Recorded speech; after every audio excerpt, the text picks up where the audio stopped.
And now, the Purple Room. Welcome into the Purple Room. I am Patricia Caputo. Alongside me today is Adam Guttuso, as David is going home back to the city that never sleeps. So Adam, thanks for joining us. How are you doing today? I am doing great. I also want to shout out Ben. He's filling in for me while I'm filling in for David. He's our producer today, so definitely a huge shout out to Ben for being in here and producing with us today. Yes, we are so grateful for all of you, but we're also grateful for spring break that is coming up quite shortly. It's Friday, so we won't just have a 2-day weekend. We'll actually have like about an 8-day weekend, which will be nice. So Adam, there's a lot of things going on with this spring break. One notably is that Miami Beach has decided to break up with spring break, and they're making it clear that they are not the problem. We, as college students, are the problem. We are definitely the problem. Not we. Not us. Me and Patricia, we were just talking about this off camera. We're like 50-year-olds. We just want to go home, sleep, do nothing. But college students in general, yes, we are the problem. Miami is not the problem. And to put some laws into place to try to stop students from going to Miami, they're going to be charging $100 parking, have multiple DUI checkpoints. Not worth it. Is $100 really fair though? Like, that's a little... No, it's not. And that's exactly why they're doing it. Because I think they make a point that everyone's like, well, they make all this money for spring break, but imagine how much they lose because of the destruction. Right. And I grow up in a beach town and all that, so the summer you always pay for parking, and I never do. I will do anything to make sure. I will walk miles, or I just will find some random spot and be like, I'm not paying for parking, especially in a spot that I live. So I do wonder how it will affect the residents who live in Miami. They're like, well, I still have to pay $100 parking because I want to go to the beach or something like that. So I understand it. But with that, David, maybe we don't have these experiences, but what have you heard from your friends or maybe some relatives of some crazy spring break stories? I've never been a big spring break person. I don't personally have any crazy stories. A lot of my friends don't really do anything that crazy. But we had a few people on our show last night. Our producer, Rajan, wanted to get some spring break content on there. He went out and asked some people about their craziest stories. And we've talked about Seth Trotter on this podcast. We know that kids at LSU are off the wall. Yeah. And we had a couple people. One guy admitted to a hit and run. He was like, oh, I was in the parking lot of the hotel and I backed into somebody and I just kind of left and ran away. And this other girl said, like, we were just hanging out on the beach and the cops showed up, so we took off running from the cops. And then you just come back to school and nothing happened. Nothing happened. You're perfectly fine. But I don't get it. It's a break. You should be going home. You should be spending time with your family. I really don't get it. I don't get why you admit that on camera. I think we've gotten so used to social media and think that we can't be touched as college students. Maybe, I don't know. I think that's a younger generation thing. Like, everybody goes through that. But why are you airing out your business like you did a hit and run in a parking lot? I think it's funny because whenever you hear professionals and professors here on campus, they always tell you when you get a job, they're going to look at your social media. Yep. Make sure you're not putting anything crazy out there on the internet. And we got people out here on TikTok talking about, oh yeah, I'm a great cheater. I could cheat on people. I don't like when my boyfriend's happy because that means he's cheating on me. We got people saying that they got in a hit and run. They're running from the police while they're drunk on the beach. Digital footprint exists. Yeah, exactly. And the craziest thing I ever did was surprise my sister for spring break. It was her birthday 2 years ago. I went in, I surprised her at the restaurant. That was it. That was my wild spring break. I asked some of my family members. Surprisingly, they didn't have a lot of spring break stories. My cousins made up a lot of stories. They used movie references. Nerds in Paradise, Revenge of the Nerds, a 1987 movie. My cousin sends me a Harry Potter book of the movie scenario. And I was like, this is not you weren't in a fraternity. So he was lying, but I think it goes to show that my family's really good at hiding it and protecting their digital footprint too, or that we're really just maybe a little bit boring and don't feel like doing hit and runs on the beach. So how about you this year? I know David is back up in Brooklyn, on his way back up to Brooklyn right now. I heard you're not going back to Jersey. You're staying in town. What do you got going on for the break? I am working, and working hard. I have a few jobs down here, so I've lined it all up where it just perfectly goes into place. So each and every day I'm working a different job. I'll be working for a baseball game and a softball game, so I'm excited about that because I haven't worked a baseball game for Tiger TV yet. So I'm really excited. Make sure to tune in, look it up on YouTube. And so I'm very excited. I'll be babysitting a little bit, which I just love babysitting. It's very chill. and nice. So I'm excited. What are your plans? I'm going to spend a little time with my family. Part of a Valentine's Day present, kind of wrapping up late Valentine's Day, going to take some pictures with my girlfriend on Sunday. You mentioned that baseball game. I try to get out to one. Crazy spring break for me my freshman year. One of my first baseball games with LSU Tiger TV. I think I was the only person in town for spring break. So I covered the gymnastics meet Friday. Will Wade got fired on Sunday from the men's basketball team. I covered baseball Tuesday, Thursday, Friday, or Tuesday, Friday, Saturday, Sunday, like all by myself. And I'm telling you, I love Jay Johnson. Jay Johnson is He's awesome. Awesome coach, awesome guy, really fun to talk to, loves working with student media. But the pitching changes, man. It was a 6 p.m. game. It was a 9-inning game. Regular, just 9-inning game. Went like 5.5 hours. It was ridiculous. He was putting in a pitcher for one batter, going to the next pitcher, facing two batters. He just loves the matchups. Yeah, that and mound visits. I think he just likes going to talk to his guys. A couple weeks ago, they played a 2.5-hour game, which, in my opinion, is plenty enough time for a baseball game. He said it made him sick that the game went by that fast.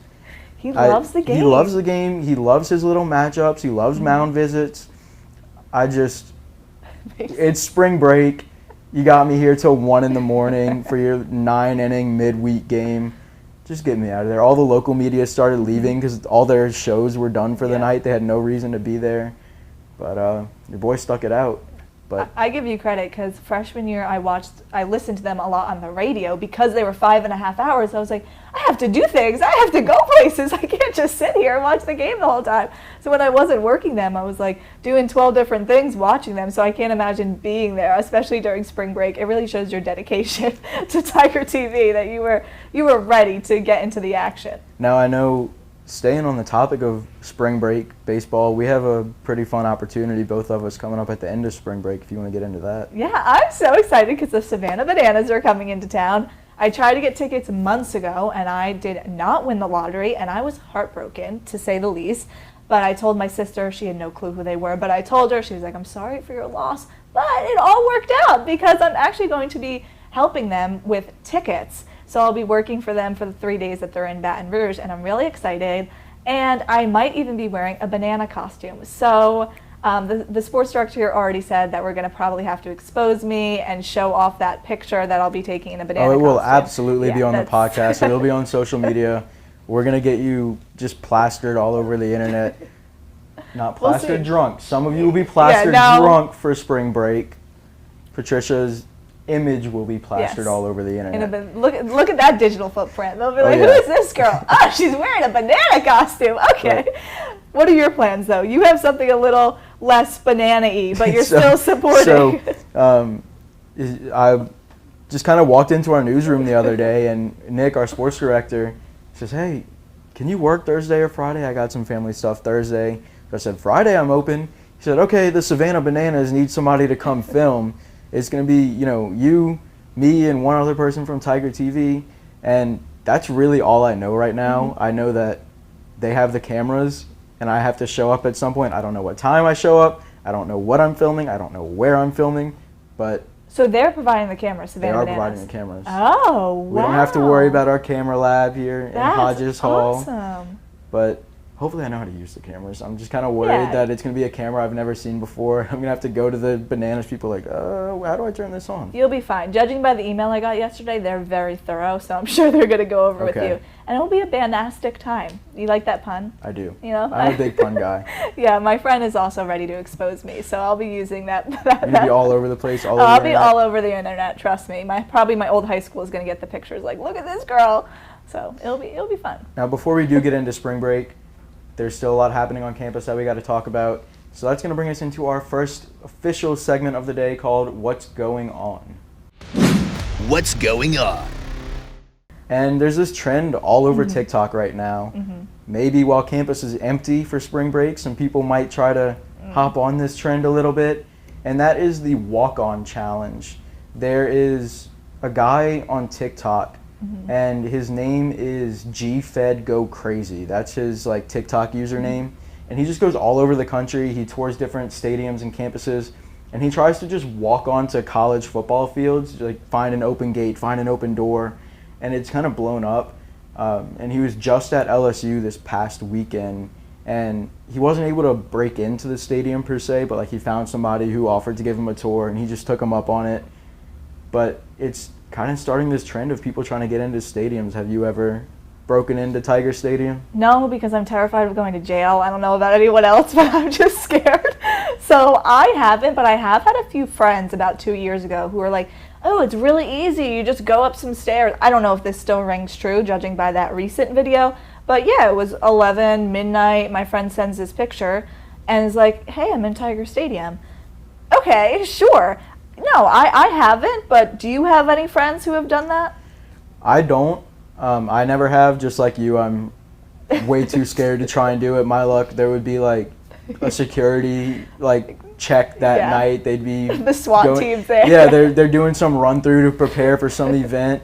But I mean, I do know that it is very easy. I did a little story for one of my classes and kind of found out that right behind our building here there was a staircase that you could just walk up and go straight into the stadium, do whatever you want. But I mean, I've heard of some friends who said that they've gone in and just kind of hung out with their friends. I've heard of people going on dates in Tiger Stadium, like sneaking into the stadium and hanging out. I think it's actually kind of funny that this comes up now. The first demo that we ever did for this podcast, we talked about a guy, I think his name was Derek Landreneau. He made a movie about his time at LSU and, you know, his life thereafter. And he worked for athletics, so I guess it was a little bit more acceptable. He didn't necessarily break in. But like him and his friends would go in and like have a beer. He took his girlfriend there. They had their first kiss in Tiger Stadium. So I guess it's not anything super new, but it seems like a lot of people are trying to do it. Yeah, no, I agree, and I think we've seen this all over the country. This is not the first time here at LSU I've seen it. I've seen it like all over the country, girls studying. I think we talked about it, David and I, on the podcast a few weeks ago, but there's TikToks of girls studying in their football facilities and just having conversations, or like you said, going on dates, just things that you usually don't see when you're totally alone instead of something that's built for 100,000 people. So it is interesting, and I guess people are saying, well, I pay tuition here. I should have the right to go into the stadium. Again, I would just be nervous of all the, there's a cop that's just randomly there ready to arrest you. And why they might be upping security, there's nothing set in stone yet, but a reason that they might want to do this is because somebody recently broke into the PMAC, and this is just months after he broke into, or tried to break into, Tiger Stadium in November. So kind of a second offense type deal, Adam. He decides to break into the PMAC, and he actually was successful this time because the police found him. You gotta get in there before they tear it down. Exactly. Yeah, look, he's taking his opportunity. That PMAC might be gone soon. I know they're talking about some big renovations. They're gonna try to rebuild a lot of it. So hey, do it while you can, man. And he's trying to take all the memorabilia. He took volleyball jerseys. He took Nike sneakers. Apparently all of that was valued at $4,700. The police came into his apartment and found all of it. He was arrested, but I believe he was released on a $5,000 bond. But he's only 19, an LSU student.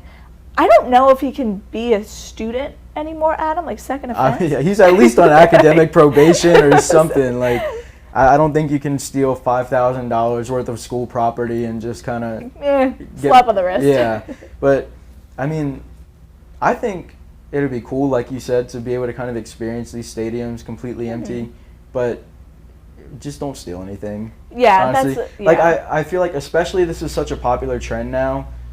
If you get like a cool cop who's laid back there and be like, look, just don't do it, man, just leave. Like, as long as you're not doing anything bad, like. Whatever, maybe a little ticket or something, but like it's not gonna be that big of a, but if you walk out of the PMAC and you got like 50 volleyballs and you're just trying to like steal like their SEC championship trophy or something, like you might catch yourself in a little bit of trouble on that one. And my biggest issue is everything has camera stay. You can't even go to somebody's house and ding dong ditch without there being a Ring doorbell, even if they're your best friend. So you thinking that if you went into the PMAC or Tiger Stadium that there wouldn't be cameras and you wouldn't get caught for stealing something? I just want to know the thought process of that, of like, why did you feel the need? Were you going to sell it? Because, you know, he wasn't quick either. It was almost like he was keeping it. Because sometimes that stuff happens where, okay, you steal it, you go sell it on eBay or something, but not to condone that. Not to say that's the right thing to do, but that's sometimes the trend. And he did not do any of that.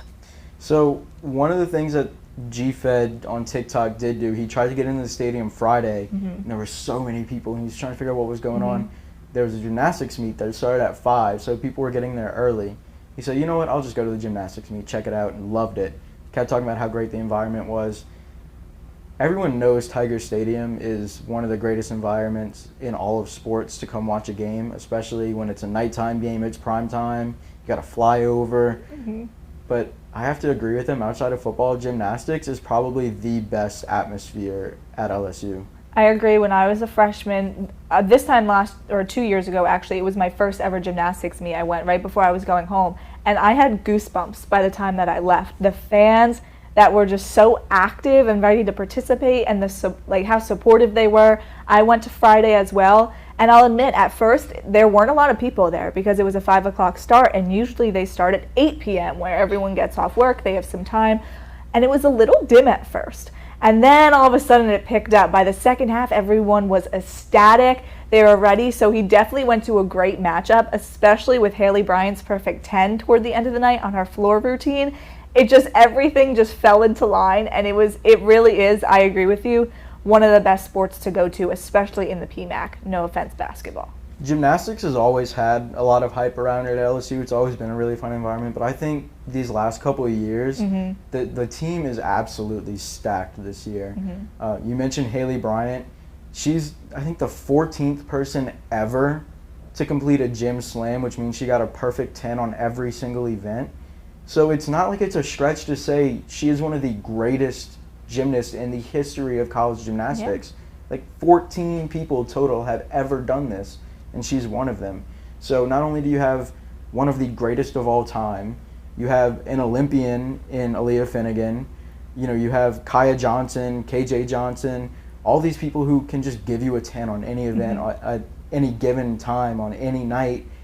And I mean, I know she doesn't compete a lot, but the attention that Livy Dunn's brought to the program, so many people go just because, she's brought a lot of eyes to the sport. And especially, like, it being a women's sport, it's not, a for-profit sport. Just the amount of attention that it gets here and the amount of support is really outstanding. They have the band in there now. The student section's always packed to the brim, people going crazy. And I got to shout out Giovanni Lamont. I heard somebody say Lamonti. Gio, if I've been saying your name wrong forever, I apologize. But he does all their hype videos and stuff. He's the best editor I've ever seen. We got to get him on the podcast. We do. At KLSU, when I worked there, we had actually interviewed him one time. I did not do the interview, but some of my coworkers there did, and he was really personable and great. So he'd be awesome on this podcast. The videos that he puts together, the atmosphere that they get in there, that's just such a cool sport. And I think they have a chance to win it all this year. Yeah, and it really goes to show, you mentioning everybody who's so great in gymnastics, just the way that LSU has evolved the last few years. You talked about women's sports. I mean, right now we have gymnastics, and what Angel Reese and Kim Mulkey, the impact they have had, not just on LSU, but women's sports as a whole, changing the game, where my friends back home are watching women's basketball, which is something that we might not have been able to say in high school, but they're like, Trish, Angel Reese and all this, and my cousins came to the game. They knew who Haley Van Lith was. They knew who Angel Reese was before going to the game, and that says a lot. And just talking about sports in general, you look at guys like Dylan Cruz and Joe Burrow when he was here, and Haley Bryant, Angel Reese. It's like you have all of these great players that have just been so dominant and then went to the next level and have been dominant there too, and it really goes to show how I think we're just in a peak time right now for LSU sports. And I didn't even mention a guy like Jaden Daniels, who just won a Heisman Trophy. You did mention Angel Reese, Haley Van Lith, the women's basketball program. They are playing tonight against Auburn as the 2 seed in the SEC tournament. What do you think is a realistic expectation for the SEC tournament? I think they'll win tonight. I know that by the time this podcast comes out, they'll probably likely already be in motion there, but they did beat Auburn on February 22nd. a little bit of a grittier win, but toward the end they pulled it together. They won 71-66. Did I say August 22nd? I think I meant February 22nd. Okay, I said February. Okay. But I think they've really made improvement since that point. That was kind of them getting over their hump, and all of a sudden you see Angel Reese. She's very, like, if she is having a bad game, she's talking to her teammates. I need somebody to step up, and they're doing it. Last year, getting a little bit more playing time than usual is very important. Where this team struggles is depth. They've struggled there throughout the season as some players have left the program, some players got injured, but I think they could win this game. And then I think they can make it far. I mean, the elephant in the room is South Carolina. If they have to play them, will they be able to beat them? So, Adam, what are your thoughts? I agree with you. I think they'll win a couple games, but I don't know if they'll win out through the tournament. I'm really more interested in March Madness. Focus there, because when you look at the bracket, if they go in as a 2 or 3 seed, at some point they might have to face Iowa in the Elite Eight. Before they even get to the championship, they'll have to play Iowa. They might have to play South Carolina at some point in the championship. Like, they're going to have to play their best ball in March. So really, I don't care about the SEC tournament. And that's funny, because I wish I knew their perspectives, and maybe I missed something that Kim Mulkey said, but I think it would be awesome that Kim Mulkey, she's in her 3rd year now, she would have a national championship. Angel Reese, Natty, would have all these double accomplishments, and then the only thing they're missing is this SEC championship, which to the average fan might not mean a lot, but sometimes, like, if you go to LSU, if you go to an SEC school, that's very important to walk away with an SEC championship win. So I wonder if that's something on the back of their mind of, like, that's the only thing we don't have. Let's see if we can get this. Let's fight for it. Or if they're taking, which I think is the better approach, which I think Kim Mulkey mentioned a lot last year, where it's all money. Like the SEC, let's see how much money we can make. Let's keep everybody just like trying to get into the groove, see what we can do moving into March Madness, because that's what's important. Now, before we get away from talking about these stadium environments, I want to give a quick shout out to David. We're not going to stay on this long for the sake of time. David really wanted to talk about Minnesota high school hockey. Just how cool the environment is there. He sent us a TikTok of all the players when they like make the announcement of the lineup. They skate in, they go up to the camera, they say like, "Hey grandma, hey mom." They all have like their hair dyed. I think more sports should start doing that. Like, imagine if you were sitting in the student section at a football game and they're announcing the starting lineup and they say, "Number 66, Will Campbell," and he runs out and he's like, "Hey mom," and they just. You're getting these new giant jumbotrons, put them to good use. Let us like see the players, let them talk to us on the camera. And it's personable. I think it's really personal. Someone had like a snow leopard hair. They dyed their hair like a snow leopard.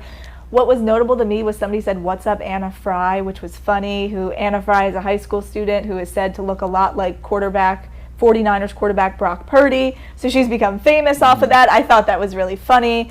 And I think that it's really interesting, and I really think each state has their own sport.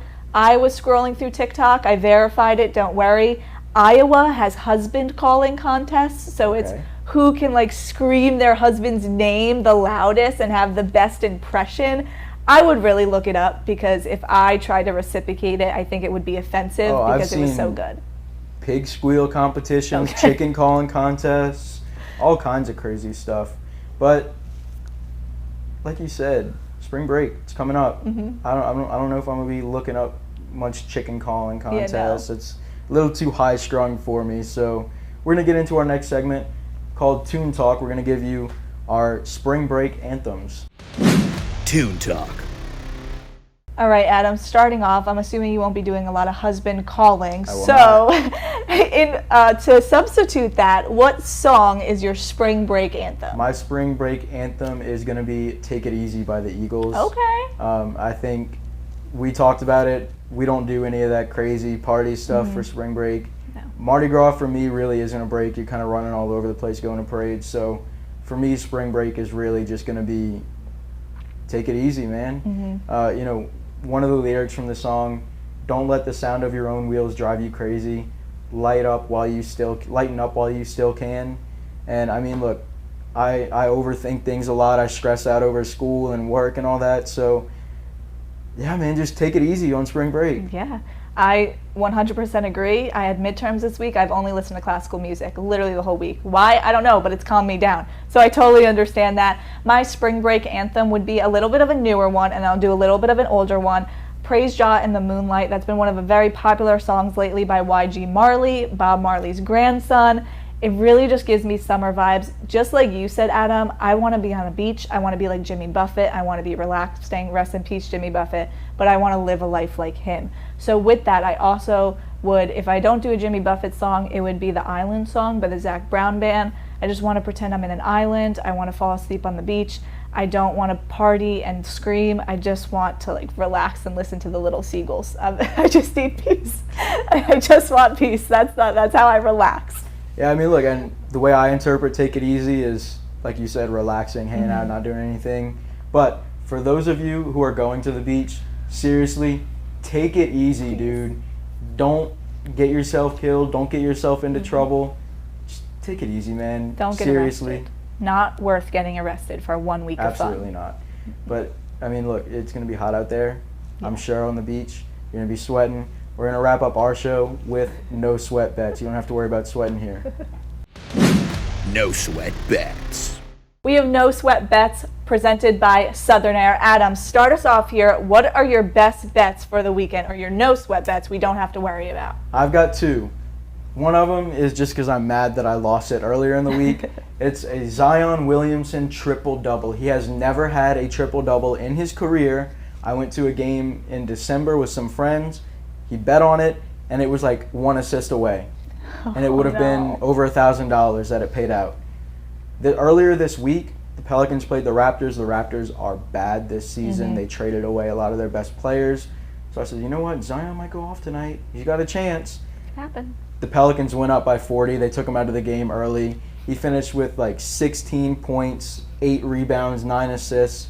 And a triple-double is when you have 10 of each of those statistics. So I was this close. I put $1, a single dollar on it at plus 7,000 odds.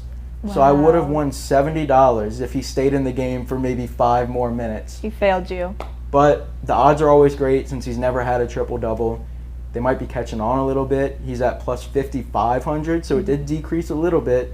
But the Pelicans play tonight, so if you're watching this right after we release, you're going to have to get that bet in pretty soon. But they're playing the Sixers. Joel Embiid is still out with an injury, so he might be able to do whatever he wants in the paint, both on offense, scoring, and grabbing rebounds on defense. Tyrese Maxey, a guard on the Sixers, is also out for this game, so maybe he'll have some opportunities to kick it back out to the guards, let them get some shots up. I don't know, man. Just put $1 on it. You'll win $55. If not, you lose $1. If you have $20 laying around, just every Pelicans game, put $1 on a Zion triple-double. It'll happen eventually. Yeah. My second bet, LSU, indirectly LSU, I guess.